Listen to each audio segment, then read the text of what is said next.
welcome. I'm Rachel, And I'm Amanda. and this is episode 44 of Books and Bingos. This week, we are chatting about our first book club pick, which was Get a Life, Chloe Brown by Talia Hibbert. Amanda, we picked a romance this time. Were you excited to jump into this one? Yes, like I obviously you were so nice to let my genre go first. I know that of all of your genres, romance may not be the first thing that you want to start off with, so I appreciate that. And then I love that our followers picked from four choices. So that was really cool. And yeah, I can always read a romance, so it was great to dive into this for our first time to do a book club chat together. Yes, and I must admit, I waited until the last minute. I mean, I literally finished it today. Yes, I This finished is it a yesterday. I feel like that's the good thing because then it's fresh in our heads. The yes, sooner we read it, the more we're going to forget it. correct. Um, so general feelings about the book. P.S. I just want to throw it out there that we're probably going to have some spoilers. So if you have not read this yet, definitely put pause on this, go read it, and then come back ahead of what Amanda says and what I'll probably say following that. So spoiler alert. Great point. Thank you for saying that. So yeah, this is one obviously, if you're been even on the peripheral of romance, you've probably seen this one before. It is the first of a trilogy by Talia Hibbert, who I very, very, very much enjoy her YA debut. I think it's like Unfairly Cute and something, something. It's by Joy Revolution Publishers. It was probably one of their first ones by Nicola Yoon and her husband David Yoon. And I really, really loved that YA romance. I have tried to read this one before, and I've tried to read just the audiobook and did not love the narrator. It really sounded to me like an old British white lady, and that's not who our main character is. So it was a struggle for me to get into it. And then also, I kind of had the same feelings yesterday. What about you? Yes, I will say I'm sorry to the narrator, but this was not my favorite audiobook. I clearly, and I'm sure you feel the same way, prefer to do audiobook because it just goes faster, especially when we read as much as we read. We love an audiobook, Right. but this, it did not feel in line with the characters, so it kept pulling me out of the story, which was difficult. Like you said, it doesn't match up. She looks so stinking cute on the cover. It's an illustrated cover, and she looks so stinking cute. I wish I could be this person. Adorable. And like you said, it gave very like old midlife British lady, and it didn't match. It didn't match at all. And so a little I off-putting with the audiobook. 100%. And I feel like that was part of the reason for me to that I kept putting it down over the years is that I'm like, what is this? Like it was just such a disconnect on the character, and that doesn't happen that often. Also, with British or Australian or any sort of like accent audiobooks, I can't listen to as fast because so I did have to slow down a little bit on this one to get before I got started with it. What But speed did you listen to this at? well, I started at 2.5, but I ended at 3. And so I worked my way up to my usual starter level. Um, but yeah, like I agree about the characters. I thought our two main characters were very, very cute. Um, she like Chloe is just like the way she dresses, how just like you're right, like she's stinking cute. And I just really felt for her. Like she struggles with chronic illness, fibromyalgia, which I do know someone that struggles with that. And it is one of those diseases that is so hard to diagnose because you can't like prove it, you know? And it's obviously real. It's real to those people. And I love how they acknowledge that. And I love how our male main character also acknowledged that. Like, was like, I'm so sorry that you're dealing with this. I believe you. Whereas her ex-fiance did not believe her. And so I loved that representation, as well as the fact that Chloe is a Black woman. She's plus size. And so it was just like a great representation all the way around on our female main character. Yeah, that same thing. I like that we had a main character that was different from the typical ones we see in a romance in multiple ways. Obviously, I can't speak to how well the representation was for those populations, but I feel like to some extent we can all feel like we have things that are just too much for other people to deal with, and to see somebody acknowledge those and be like, it's fine, I like you anyway, is just such a refreshing little romance. That's one of my favorite parts about this book, I think, that he's like, yeah, whatever. It wasn't even a thing. And I do love how he, like you said, he acknowledged it, he accepts it, but he also doesn't treat her like, she's so fragile. He just checks in with her often and just helps her when she needs it. He's not overbearing, like, oh, we won't walk here or we won't do that. So I like that he still let her be her and let her be a person. 100%. Like I know that that's like the ideal, right? Like whenever we read these characters, we get to see her ex and his ex and what not to do, and then Yes. how the two of them make it work for them. And so that was really interesting to see like how he is dealing with his ex, like baggage that he brought into the relationship from his ex, and it kind of plays into like the classism issue because she is wealthy and he is like the building's handyman. And so there is a little bit of that conversation, but a lot of it stems from his previous relationship. And with her and trusting and abandonment, that's dealt from her previous relationship. So the fact that they both came in with some baggage is incredibly like realistic and relatable, because they're at like that older age where generally we all have some type of baggage.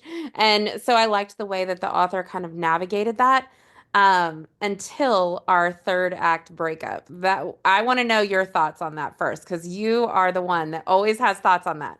Yeah, I have to say, I could see where this was going, and I was not loving it. I'm like, the baggage is gonna get in the way. I don't like the idea of like these two people who desperately need therapy and are instead trying to like force this to work. I'm like, go to therapy. But I have to say, I was so surprised that we actually see one of our characters go to therapy in this book. I love that, and I feel like that made me feel a little bit better about the third act breakup here. Like they're human. They're not perfect, but they're working on themselves. They're not just gonna let it implode their whole life because, they've got this baggage. So the fact that he's still struggling, but I mean, at least he's working on it. Do you know what I mean? And he Yeah. he immediately realizes what he's done and that it is his problem. I think we should have seen maybe Chloe also go to some therapy. I think she could have benefited as well. But I just love that the author included that piece. I think that made a huge difference in the perspective of this romance. Like, I have more hope for them.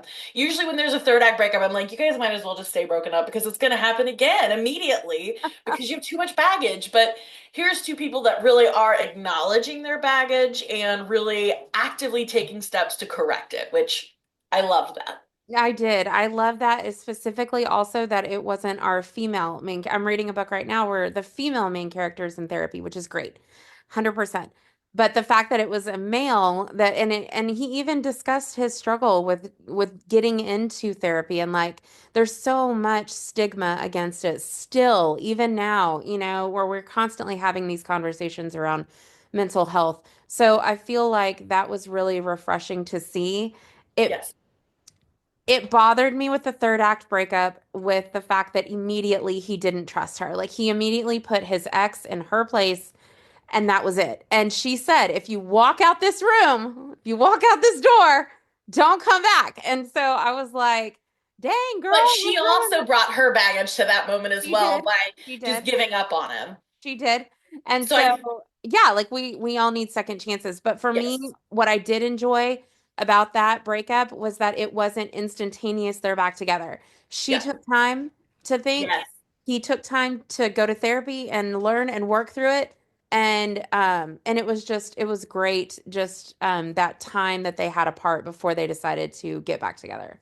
yes, I agree. Like I said, I liked how this was done. It wasn't just like, barreling through with all their baggage. Like they were actively trying to make this work, and I think that works so much better than a lot of the romances we see where they desperately need therapy and they just won't go. Exactly. Exactly. No, Talia Hibbert definitely does a great job with just all different kinds of representation in her books and for sure mental health. I feel like that is a strength of hers and just like an ongoing theme in different ways with other books that I have read by her. So definitely love this British author for sure.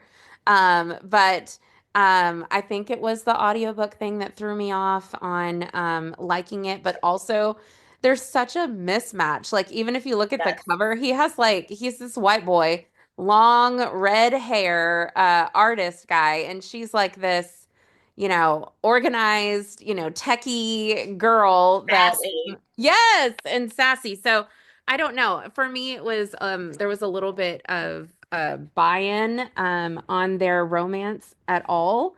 But what did you think about our spicy scenes? What did you think about that?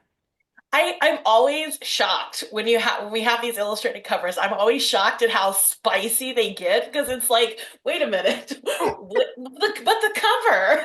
Right? It's so cute. They should just be holding hands. Yes, right? It's like the K-dramas where like they just kiss at the end. Like, ooh, she got spicy. They did get spicy, to the point where I did a little fast forwarding. I'm not gonna lie. It was Yes.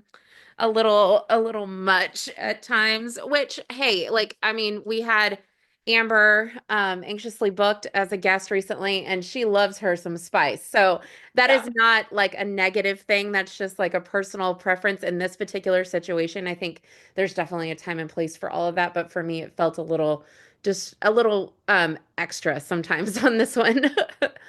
Well, and I think it's just all in what you're expecting. Like I was very invested in how they were going to get together. Like I said, I was really invested in the therapy and the improvement of the relationship. And then here they come with this. It's like, what are you doing? Knock it off. They wanted it a Um, little steamy on this one for And sure. I mentioned before that I do wish sometimes they would put like some sort of like a spice level on these because some people don't like any spice, whereas some people are looking for it. You're not wrong no matter what you want, but I think and we'd mentioned this I think before too, those illustrated covers do give a different impression. So people would be picking this book up maybe not knowing what's coming because it does just come Yep. on, you know? Yep. So Right I into do that. think it would be nice if there was some sort of like a warning for that, like a spice level. Like this one has no spice, this one is spicy. Like, could we do like the curry level spices on them or something? But A then we get level into one, that conversation of a what is level spicy two. to me, what is spicy Yeah, to you. yeah, Yeah, like 100%. And I think that kind of bleeds into like our profession too. There's a lot of yes. conversation happening right now around explicit, in books and what does that look like, and it's, different for everyone. And it's really hard to put like a label on it.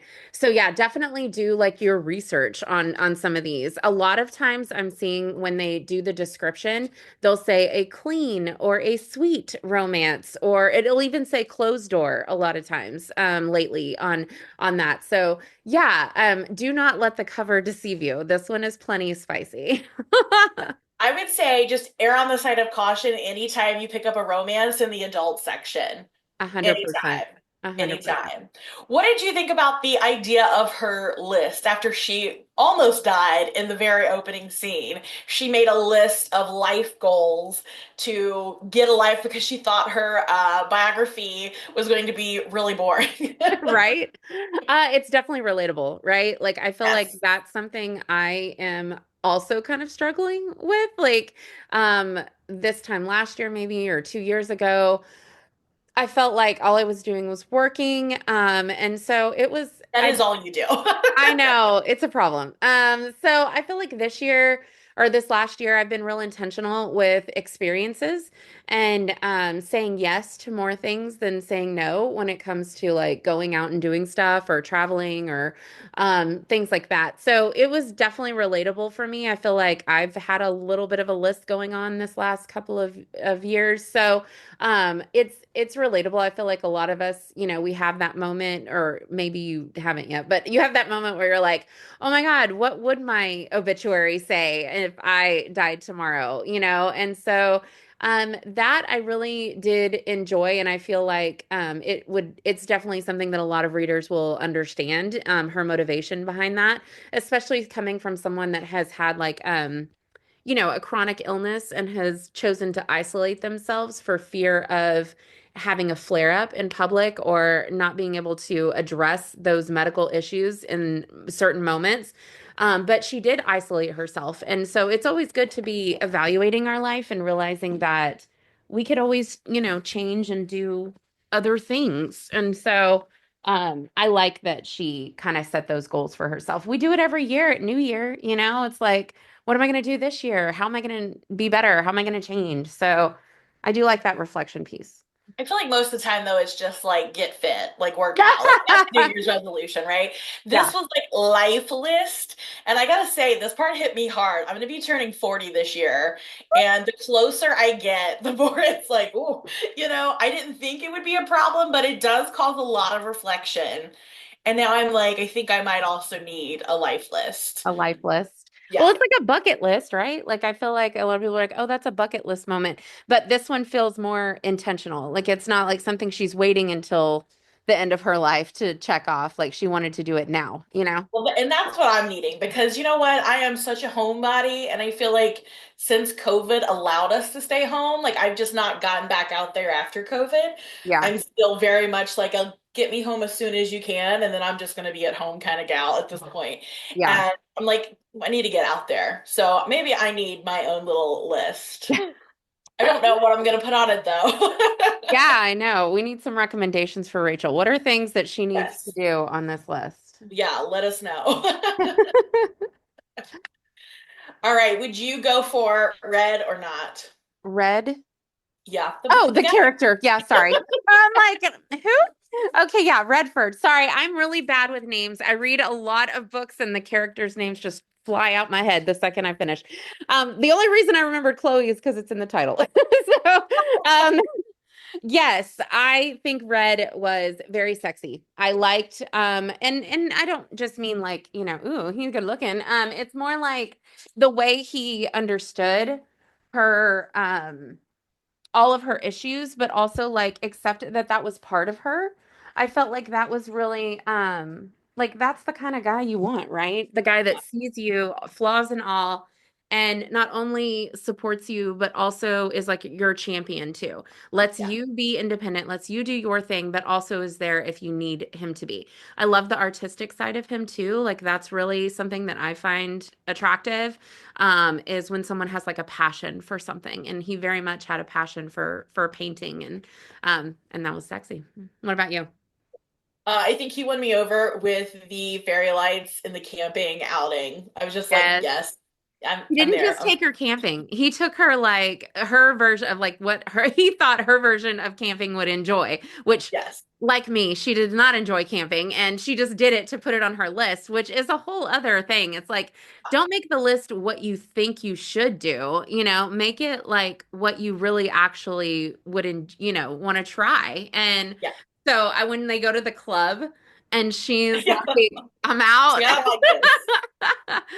That was really fun to see and also relatable because, like you, I am a homebody as well, and clubbing and all of that kind of stuff is not my jam. So No. that's understandable for sure. All right. Any other comments about our book this time? I I will not be reading the rest of them. Will you? I think so. I really Good. want to hear because I feel like Danny, the next one, hooks up with um the emergency response guy from this book at the Yeah. beginning, right? So like I Yeah. want to see that. Yeah. And then I was really, really excited about just the storyline for the Evie sister. So Yeah. I probably will read the rest of them. Yeah. Aw, cute. Well, for me, like I have them all, like physically. And that would be the way that I would probably continue it, but the chances of me Yes. reading a physical book are very low. So it's just again, I'm like, that dang narrator ruined it. But so for me, I would try it if it was a different narrator. So maybe if I could do I'll record audio. myself. I'll record myself. Yes, please, please do. Be an audiobook narrator. That would be Yes. amazing. I love it. All right. And if you enjoyed this, definitely make sure that you read along with us for our next book club pick. So in May, we'll be reading our next book club pick, which is a cozy, and it was also one chosen by you guys, Vera Wong's Unsolicited Advice for Murderers by Jesse S. No. Jesse Q. Yeah, Jesse Q. Jesse Q Sutantu. And yeah, I'm very excited for this one. Excited to get into a cozy with all of you, and I'm very excited about it. I love so Jessie is probably my favorite cozy because I don't read all the time, but I loved the Aunties series by her, and I also love that we are spotlighting her as an author that month. I also love that it's AAPI month, so we have a lot of reasons to celebrate Jessie. It's so funny that she ended up getting chosen as our book club pick too, but Yes. I am excited to read it. I almost did when it came out, but like old ladies, not necessarily my first. Old Um, ladies are the best. I know you with your Golden Girls. I know, like I totally get like the premise, but usually I relate to people similar to my age. So I'm actually really excited to read this one though. That's gonna be us before long, girl. I know, don't talk about it. If you have any questions, suggestions, or comments, reach out on social media at Books of Bingos or email us at booksofbingos@gmail.com. Thanks for listening and join us again next week when we'll be recommending books coming this March. Happy reading!